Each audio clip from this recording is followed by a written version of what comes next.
ചങ്കുകളെ നമസ്കാരം. പുതിയൊരു വീഡിയോയിലേക്ക് എല്ലാവർക്കും സ്വാഗതം. അപ്പോൾ ഇന്നത്തെ ഒരു വീഡിയോ എന്ന് പറഞ്ഞു കഴിഞ്ഞാൽ നമ്മുടെ ദാദാ സാഹിബിൽ അഭിനയിച്ച നടി ആതിരയെ പറ്റിയിട്ടുള്ളതാണ്. കാരണം കുറച്ച് സിനിമകൾ അഭിനയിച്ച് കഴിഞ്ഞതിന് ശേഷം ഈ സുന്ദരി എവിടെ പോയി എന്നുള്ള ഒരു അന്വേഷണത്തിലായിരുന്നു.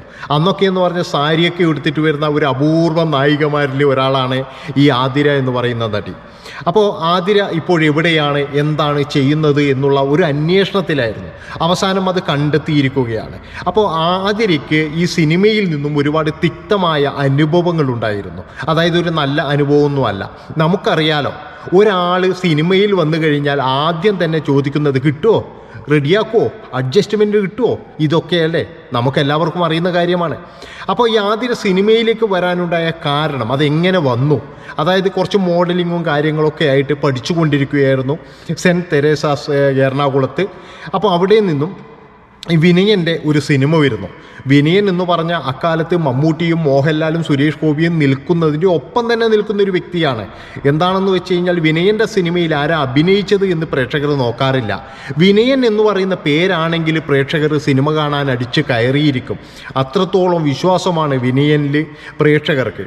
അങ്ങനെ വിനയൻ്റെ ദാദാ സാഹിബ് എന്ന് പറയുന്ന സിനിമയാണ്. അതിൻ്റെ അകത്ത് തബു എന്ന് പറയുന്ന നടിയെയാണ് നായികയായിട്ട് നിശ്ചയിച്ചിരിക്കുന്നത്. ഷൂട്ടിംഗ് തുടങ്ങാൻ ഷൂട്ടിംഗ് സംഘങ്ങൾ എല്ലാവരും ആലപ്പുഴയിലെത്തി. പക്ഷേ തബു എന്ന് പറയുന്ന നടി വന്നിട്ടില്ല.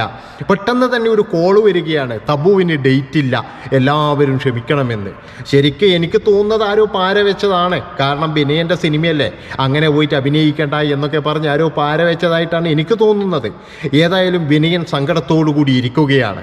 അപ്പോഴാണ് അദ്ദേഹത്തിൻ്റെ ഒരു സുഹൃത്ത്, മൂവാറ്റുപുഴയുള്ള ഒരു നമ്പൂരി, സുനിൽ എന്ന് പറയുന്ന ഒരു നമ്പൂരി, അദ്ദേഹം പറഞ്ഞു, വിനയൻ സാറേ, എൻ്റെ ഒരു സഹോദരിയുണ്ട്, ഇതേപോലെ നായിക ഏതും ഒരു സിനിമയിൽ അഭിനയിക്കണം എന്നൊക്കെ പറഞ്ഞിട്ട് നടക്കുകയാണ് എന്നൊക്കെ പറഞ്ഞു. ഏതായാലും വിനയൻ പറഞ്ഞു, കൊണ്ടുവരൂ, നമുക്ക് നോക്കാം എന്ന് പറഞ്ഞു. അങ്ങനെയാണ് ഈ ആതിര സിനിമയിലേക്ക് എത്തുന്നത്.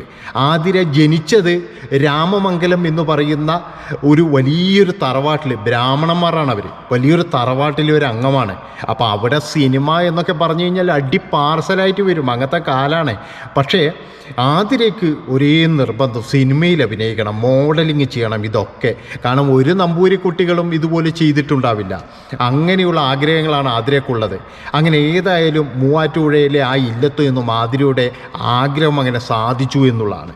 അങ്ങനെ ദാദാ സാഹിബിൻ്റെ സെറ്റിലേക്ക് വരുന്നു. അവിടെ വന്നിട്ട് നോക്കുമ്പോഴേക്കും മമ്മൂട്ടി ഡബിൾ റോളാണ്. അതിൻ്റെ അകത്ത് നല്ല രീതിയിൽ അഭിനയിച്ചു. പക്ഷേ അതൊന്നും ഫലമുണ്ടായില്ല എന്നുള്ളതാണ്. എന്താണെന്ന് വെച്ച് കഴിഞ്ഞാൽ ആ സിനിമ, ഈ ദാദാ സാഹിബ് എന്ന് പറയുന്ന ഒരു സിനിമ നമ്മൾ കണ്ടത് അവിടെ മമ്മൂക്കയെ മാത്രമാണ്. കാരണം ഡബിൾ റോള് മമ്മൂക്കയാണ്. ഇവരെ രണ്ടാളിയല്ലേ നമ്മൾ കണ്ടത്. ഈ കിടിലൻ ഡയലോഗുകൾക്കിടയിൽ നമ്മുടെ ഈ കുഞ്ഞു നായിക മുങ്ങിപ്പോയി എന്നുള്ളതാണ്. അങ്ങനെ അതിനുശേഷം വിനയൻ്റെ തന്നെ കരുമാടിക്കുട്ടൻ എന്ന് പറയുന്ന ഒരു സിനിമ വന്നു. അത് വലിയൊരു ശാപമായി മാറി എന്നുള്ളതാണ്. അതായത് ഒരു നായിക ഒരു രണ്ടാമതൊരു കഥാപാത്രം, ഒരു സെക്കൻഡ് ഉപനായികയായിട്ട് വരുമ്പോഴേ പിന്നെ ഇവർക്ക് കാര്യമായ ചാൻസുകളൊന്നും കിട്ടില്ല. അതാണ് നമ്മൾ മനസ്സിലാക്കേണ്ടത്. ഈ വിനയനാണെങ്കിൽ ഇതൊരു വലിയൊരു ബാധ്യതയായി. എന്താണെന്ന് വെച്ചാൽ സുഹൃത്തിൻ്റെ പെങ്ങളാണ്. ഏത് സിനിമ എടുക്കുമ്പോൾ ഒരു ചാൻസ് കൊടുക്കണം. അപ്പോൾ ഇതിൻ്റെ അകത്താണെങ്കിൽ ആകെയുള്ള ചാൻസ് തന്നെ ഒരു ഡോക്ടറുടെ വേഷമാണ്. അപ്പോൾ അതാണെങ്കിൽ ചെറിയൊരു വേഷമാണ്. ഏതായാലും അത് കൊടുത്തങ്ങ് ഒഴിവാക്കാം. ഈ കുട്ടി വിചാരിച്ചത് എന്താണ്, വിനയൻ സാറ് വിളിക്കുമ്പോഴെങ്ങനെയാണ് പോകാതിരിക്കാൻ കഴിയുക, അങ്ങനെയും വിചാരിച്ചു. അങ്ങനെ രണ്ടു പേർക്കും കൂടി ഒരു കൺഫ്യൂഷൻ ഉണ്ടായി. ഈ കുട്ടി അഭിനയിക്കുകയും ചെയ്തു. അതൊരു ദുരന്തം തന്നെയായിരുന്നു. ഉള്ള കാര്യം പറയുന്നതിന് എന്താണ്, ഒരിക്കലും അതിനകത്ത് അഭിനയിക്കാൻ പാടില്ലായിരുന്നു. അത് കഴിഞ്ഞതിന് ശേഷം ഭർത്താവ് ഉദ്യോഗം, കാക്കി നക്ഷത്രം, ഇങ്ങനെയുള്ള ഒരുപാട് സിനിമകളങ്ങ് വന്നു. ഈ സിനിമകളൊക്കെ എന്ന് പറഞ്ഞാൽ 8 നിലയിൽ അങ്ങ് പൊട്ടുകയും ചെയ്തു കടന്ന്. ഒരു സിനിമ പോലും ഈ ദാദാ സാഹിബ് എന്നുള്ള സിനിമയല്ലാതെ മര്യാദയ്ക്ക് നായികയായിട്ടുള്ള വേറെ ഒരു സിനിമ പോലും വിജയിക്കാത്ത ഒരു ഭാഗ്യം കെട്ട നടിയായിട്ട് ഈ നടി മാറി എന്നുള്ളതാണ്. അതായത് നമ്മുടെ മലയാളത്തിൻ്റെ ശാലീന സുന്ദരിയാണ്. അത് നല്ല എന്താ പറയേണ്ടത്, ഒരു പ്രത്യേക സൗന്ദര്യത്തിനുടമയാണ്. ഇവർക്ക് പിന്നീട് പല സിനിമകളിൽ നിന്നും മോശമായ അനുഭവമുണ്ടായി. അത് നമുക്കറിയാലോ, കോഴികളുടെ വിരഹകേന്ദ്രമല്ലേ സിനിമ എന്ന് പറഞ്ഞു കഴിഞ്ഞാൽ. ഈ കോഴികൾ എന്ന് പറഞ്ഞു കഴിഞ്ഞാൽ എന്താ പറയുക, ഏത് നടിമാർ വന്നു കഴിഞ്ഞാലും കിട്ടുമോ? ഇതാണ് ഇവൻ്റെ ആദ്യത്തെ ചോദിക്കാം. കണ്ണും മൂറും അടിച്ചു പൊട്ടിക്കോ വേണ്ടത് ഇവന്മാരെയൊക്കെ. ഇങ്ങനെ ചോദിക്കുന്നവന്മാരെ കണ്ണും മൂറും അടിച്ചു പൊട്ടിക്കണം. അതാണ് ഞാൻ പറയുന്നത്. എന്തിന് ഇവന്മാരൊക്കെ ഈ പിന്നെന്താ പറയുക, ഇവരെയൊക്കെ പേര് പറയാൻ എന്തിനാ വിഷമിക്കുന്നത്? ചില നടിമാരുണ്ട്, എന്നെ അദ്ദേഹം പിന്നെ എന്താ പറയുക ക്ഷണിച്ചു, പക്ഷെ പേര് പറയില്ല. ഇവരും അങ്ങനെ തന്നെയാണ്. ഇവരും അവരെ പേരൊന്നും പറഞ്ഞിട്ടില്ല. അവർ കൃത്യമായിട്ട് പറയണം, ഇന്ന സിനിമയിൽ വെച്ച് ഇന്ന ആൾ എന്നോട് ചോദിച്ചു, അങ്ങനെ എനിക്ക് കുറച്ച് അനുഭവം ഉണ്ടായി, അത് പറയണമായിരുന്നു. പക്ഷെ അവരതൊന്നും പറഞ്ഞിട്ടില്ല കേട്ടാ. അങ്ങനെ അവസാനം അവർ ഒരുപാട് മോഹങ്ങളുമായി സിനിമയിൽ വന്ന അവർ ഒരു 4 വർഷം കഴിഞ്ഞതിന് ശേഷം സിനിമയിൽ നിന്നും പടിയിറങ്ങുകയാണ്. കാരണം ഇനി വേണ്ട, ഇനി എനിക്ക് ഈ സിനിമ വേണ്ട, എനിക്ക് കണ്ണീര് മാത്രം തന്ന സിനിമ വേണ്ട. അതായത് ഒരു സ്ഥലത്തും എത്താതെ, എവിടെയും എത്താതെ മങ്ങിപ്പോയ ഒരു നടിയായിട്ട് അവരവിടുന്ന് പടിയിറങ്ങി എന്നുള്ളതാണ്.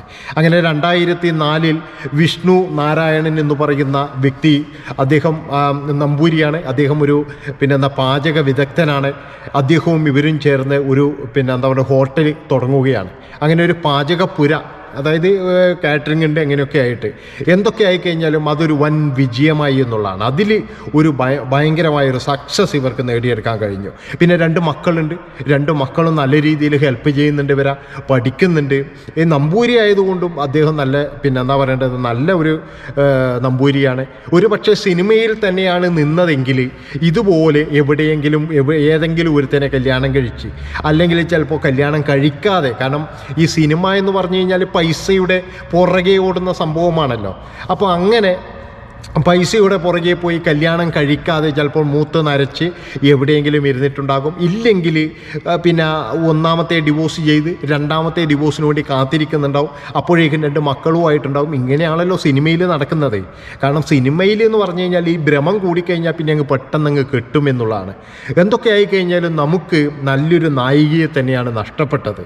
ഒരുപാട് പേര് അന്നത്തെ കാലത്ത് പാര വെച്ച് ഒഴിവാക്കുന്ന ടീമും ഉണ്ടാവും. ആലോചിച്ച് നോക്കണം. കാരണം എന്താണെന്ന് വെച്ചാൽ അഡ്ജസ്റ്റ്മെൻ്റ് ഇല്ലെങ്കിൽ വേണ്ട, അങ്ങനെയുള്ള ഒരുപാട് നടിമാർ നമുക്ക് നഷ്ടം വന്നിട്ടുണ്ട്. അതായത് ഈ സിനിമാക്കാർ പറയുന്ന യാതൊരു സംഭവത്തിനും അവർ നിന്നു കൊടുക്കൂല. ഈ പണ്ടൊക്കെ എന്ന് പറഞ്ഞു കഴിഞ്ഞാൽ ചില നിർമ്മാതാക്കൾ സിനിമ എടുക്കാൻ വരുന്നത് തന്നെ ഇതിനു വേണ്ടിയിട്ടാണെന്ന് പറയും.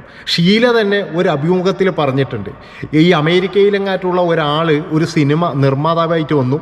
അദ്ദേഹം തന്നെയാണ് അതിൻ്റെ ക്യാമറാമാനും അതുപോലെ തന്നെ ഈ പ്രൊഡ്യൂസറും എല്ലാം. ഇദ്ദേഹം തന്നെ നായകനും. അങ്ങനെ ഇദ്ദേഹം എന്ത് ചെയ്യും, ഒരു സീൻ എടുത്തിട്ട് ഒരു ദിവസം മുഴുവൻ അങ്ങ് തള്ളി നീക്കി എന്നുള്ളതാണ്. പറഞ്ഞ പൈസ കൊടുത്തിട്ടാണ് ഷീലയെ കൊണ്ടുവന്നത്. പക്ഷേ ഇത് ആരോടെങ്കിലും പറയാൻ കഴിയുമോ? കാരണം എന്താണെന്ന് വെച്ചാൽ ഇത് ഷീലക്ക് മനസ്സിലായിനി, പക്ഷേ പൈസ കിട്ടിയതല്ലേ, ഏതായാലും സഹിച്ചേ പറ്റൂ. അതേപോലെയാണ് ചില ആൾക്കാരുടെ കാര്യം. ഇങ്ങനെയുള്ള പരിപാടിക്ക് വേണ്ടിയിട്ട് മാത്രം സിനിമ എടുക്കാൻ വരുന്ന കുറേ ഊളകൾ നമ്മുടെ മലയാള സിനിമയിലുണ്ട്. അതൊരു ശാപം തന്നെയാണ്.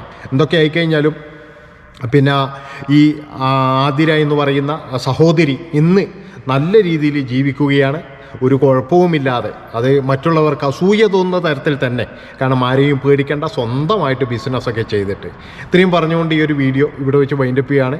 ഇഷ്ടപ്പെട്ട് കഴിഞ്ഞാൽ നിങ്ങളെല്ലാവരും നമ്മുടെ ചാനൽ സബ്സ്ക്രൈബ് ചെയ്യുക. നന്ദി, നമസ്കാരം.